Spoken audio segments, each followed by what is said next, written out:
Merhaba arkadaşlar, yepyeni haberlerle karşınızdayız.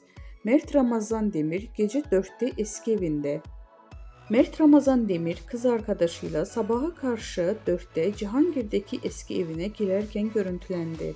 Cihangir'de oturan Mert Ramazan Demir geçen yıl sevgilisi Afra Saraçoğlu ile birlikte Ulus'taki bir eve taşınmıştı. Ünlü oyuncu eski evine geri döndü. Mert Ramazan Demir geçtiğimiz çarşamba gecesi saat 4'te Cihangir'deki evine girerken görüntülendi. Üstelik yalnız değildi.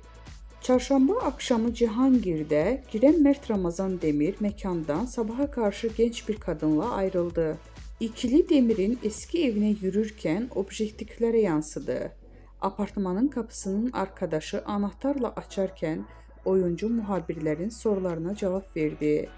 Evime geldim, iyi geceler diyerek içeri girdi.